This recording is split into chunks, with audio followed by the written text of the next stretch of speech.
KT Ramarao గారి నాయకత్వంలో వారి ఆదేశాల మేరకు తెలంగాణ రాష్ట్రం మొత్తం కూడా ప్రజానికానికి ఈ కాంగ్రెస్ పార్టీ ప్రభుత్వం ముఖ్యమంత్రి రేవంత్ రెడ్డి గారు నిరంకుశ పాలన, ప్రజా వ్యతిరేక పాలన చేస్తున్నాడు.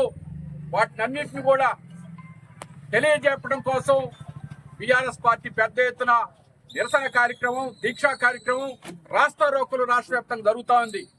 దాంట్లో భాగంగా ఈరోజు మన దుమ్మగూడెం మండలంలో మండల పార్టీ ఆధ్వర్యంలో ఇక్కడ పెద్ద ఎత్తున విచ్చేసినటువంటి పార్టీ శ్రేణులు, కార్యకర్తలు, నాయకులు అందరికి కూడా నమస్కారాలు తెలియజేసుకుంటూ, ప్రధానంగా కాంగ్రెస్ పార్టీ ముఖ్యమంత్రి రేవంత్ రెడ్డి గారు ఆ రోజు ఏదైతే ఉందో కేసీఆర్ గారు 10 సంవత్సరాల సుపరిపాలనలో పేదింటి వారు పెళ్లి చేసుకోవాలంటే చాలా ఇబ్బంది పడుతున్నారు.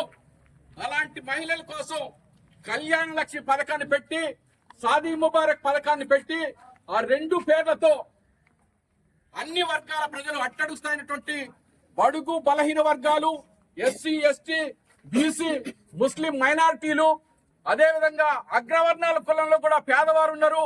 వారందరికీ మంచి జరగాలని చెప్పేసి ఆ రోజు కేసీఆర్ గారు కళ్యాణ లక్ష్మి షాదీ ముబారక్ పథకం ద్వారా 1,15,000 రూపాయలు ఇచ్చినటువంటి ఘనత మహానాయకుడు కేసీఆర్ గారు. ఆ యొక్క పథకానికి దాదాపు 4 సార్లు హైకోర్టు ఆదేశిస్తే ఈ రాష్ట్ర ప్రభుత్వం ముఖ్యమంత్రి గారు ఈ రోజు వరకు కూడా అప్పీల్ చేయలేదు. అంటే ఉద్దేశం ఆలోచించాలి సోదరులారా. అక్కడ ఆడపడుచుల అక్కలు కూడా వింటున్నారు. కళ్యాణ లక్ష్మి చాలా బ్రహ్మాండమైన పథకం. మీలాంటి పేదింటి వాళ్ళు ఆడపడుచులు పెళ్లి జరగాలంటే 1,15,000 రూపాయల పథకాన్ని ఈ యొక్క రేవంత్ రెడ్డి గారు రూపుమాపే కుట్ర చేస్తున్నారు. కేసీఆర్ గారు ఏదైతే ఉందో మంచి పథకాలని తుడిచివేయాలని చెప్పేసి ఆలోచన చేస్తున్నటువంటి ఈ రేవంత్ రెడ్డి గారి ప్రభుత్వం ఆలోచన చేయాలి. ప్రజలందరూ కూడా ఎందుకు అడుగుతున్నాం ఒక్కసారి మీరు అందరూ కూడా గమనంలోకి తీసుకోవాలి. 10 సంవత్సరాల పాటు కేసీఆర్ గారు అన్ని వర్గాల ప్రజలను ఆదుకున్నాడు. అన్ని సంక్షేమ కార్యక్రమాలు, సంక్షేమ పథకాలు ఇచ్చాడు. అలాంటి పథకాలన్నీ కూడా ఇవాళ రేవంత్ రెడ్డి గారు కాంగ్రెస్ పార్టీ అధికారం రాకముందు ఎన్నికల మేనిఫెస్టోలో 6 గ్యారంటీలు, 420 హామీలు ఇచ్చినటువంటి ఈ ముఖ్యమంత్రి, ప్రస్తుతం ముఖ్యమంత్రి రేవంత్ రెడ్డి మరి ఇవాళ ఏం చేస్తున్నాడు? కనీసం వాళ్ళు చెప్పినటువంటి 6 గ్యారంటీలు కానివ్వండి, 420 హామీలు కానివ్వండి, ఎక్కడన్నా అమలు చేసేటటువంటి దాఖలాలు కనపడుతున్నాయని చెప్పి ప్రశ్నిస్తా ఉన్నాం, అడుగుతా ఉన్నాం. ఎందుకు మీరు ఇచ్చిన వాగ్దానాలు ఎందుకు అమలు చేయట్లేదు? అదేవిధంగా కేసీఆర్ గారు పెట్టినటువంటి సంక్షేమ పథకాలు ఎందుకు ఎక్కడ కూడా కొనసాగించే పరిస్థితి కనపడతలేదు. ఏమిటంటే ప్రజలందరూ కూడా రాష్ట్ర వ్యాప్తంగా పెద్ద ఎత్తున తిరుగుబాటు చేసే కార్యక్రమం చేస్తూ ఉన్నారు.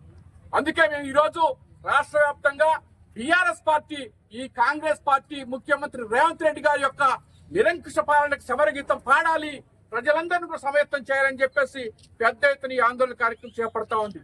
ఒక కళ్యాణ లక్ష్మి పథకమే కాదు, ఇవాళ కేసీఆర్ గారు పెట్టినటువంటి బ్రహ్మాండ పథకం రైతు సోదరులు అందరూ కూడా ఆలోచన చేయాలి. రైతు సోదరులు ఆ రోజు కేసీఆర్ గారు రైతు బీమా పెట్టాడు.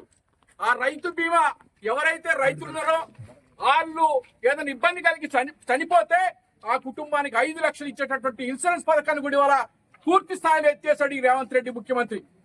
చాలా దారుణం. రైతు సోదరులందరూ కూడా ఆలోచన చేయాలి. అదేవిధంగా ఈ ఒక్క పథకమే కాదు, ప్రతి పథకాన్ని అక్క చెల్లెలు, ఆడపడుచులు మీరు ఆలోచన కేసీఆర్ గారు కిట్ పెట్టాడు. కేసీఆర్ గారు ఆడబిడ్డ పెడితే 13,000 ఇచ్చాడు, మగబిడ్డ పెడితే 11,000 రూపాయలు ఇచ్చాడు. ఆ పథకానికి సమరగీతం పాడేశాడు ఈ ముఖ్యమంత్రి రేవంత్ రెడ్డి.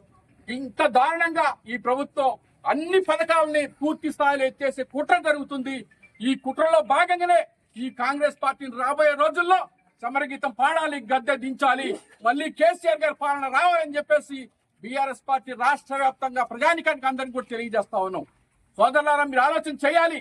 ఒకటే కాదు, ఏ వర్గం కూడా కార్మికులు కానివ్వండి, వ్యవసాయ కూలీలు కానివ్వండి, రైతులు కానివ్వండి, వ్యాపారస్తులు కానివ్వండి, ఎవరు కూడా సుఖంగా లేరు. ఉన్నారా ఈ రాష్ట్రంలో చెప్పమని అడుగుతా ఉన్న ప్రజల్ని. అదేవిధంగా ఈ వర్గాలే కాదు, ఈ ప్రభుత్వంలో పనిచేసేటటువంటి ప్రభుత్వ ఉద్యోగులకు సుఖంగా లేరు. వాస్తవం ఇవన్నీ కూడా ప్రభుత్వ కార్యాలయాలే. ఉన్నారా అని అడుగుతా ఉన్నాం వారిని కూడా. ప్రభుత్వ ఉద్యోగులు కూడా సంతోషంగా లేరు, సుఖంగా లేరు.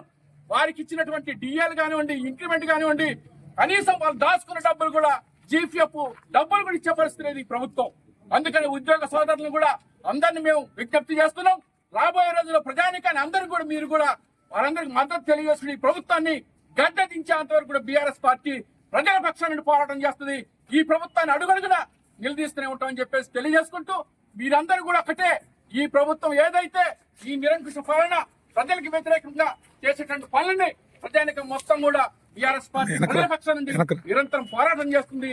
వాళ్ళ పక్షం నుండి ప్రభుత్వం నిలదీస్తూనే ఉంటామని చెప్పేసి, అదేవిధంగా స్థానికంగా ఉన్నటువంటి ఇందాక మా మిత్రులు పెద్దలు సీతారామన్ గారు చెప్పారు, ఇక్కడ పెద్ద ప్రాజెక్టు ఉంది, తాడిపేరు ప్రాజెక్టు.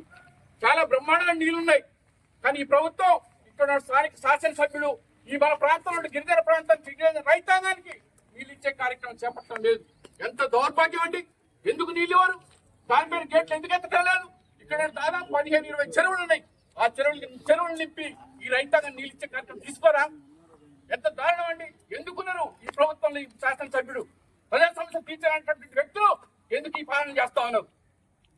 ఏజెన్సీ ఆదివాసీ గిరిజనులు అవస్థ పడతా ఉంటే ఏ ఒక్క కార్యక్రమం కూడా ప్రభుత్వానికి విజ్ఞప్తి చేసే పరిస్థితి లేదు. ప్రభుత్వాన్ని నిలదీసి పనిచేసే పరిస్థితి లేదు. మన ఎమ్మెల్యే ఎక్కడ ఏం చేస్తున్నారు? ఈ ప్రజలను చాలా ఇబ్బంది పడుతున్నారు, అవస్థ పడుతున్నారు. ఈ కనబడతలేదు అని చెప్పేసి మేము అడుగుతా ఉన్నాం. కనుక సోదరులారా, ఈ ప్రభుత్వాన్ని మనం గద్దెదించేంత వరకు కూడా నిద్రపోవద్దు. మీరందరికీ సమిత్యం చేయండి. రాష్ట్ర ప్రభుత్వాన్ని ఎప్పటికప్పుడు అడుగడుగున ప్రజా సమస్యలపై ప్రశ్నిస్తూనే ఉంటాం, నిలదీస్తూనే ఉంటాం. బీఆర్ఎస్ పార్టీ ప్రజల పక్షాన్ని ఉంటుందని చెప్పేసి ఈ కార్యక్రమానికి పెద్ద ఎత్తున తరలి వచ్చినటువంటి బీఆర్ఎస్ పార్టీ శ్రేణులు, నాయకులు, కార్యకర్తలు అందరికీ కూడా హృదయపూర్వక నమస్కారాలు తెలియజేసి సెలవు తీసుకున్నాం. జై తెలంగాణ, జై తెలంగాణ, జై తెలంగాణ, జై తెలంగాణ. కేసీఆర్ గారి నాయకత్వం వర్ధిల్లాలి, కేసీఆర్ గారి నాయకత్వం వర్ధిల్లాలి.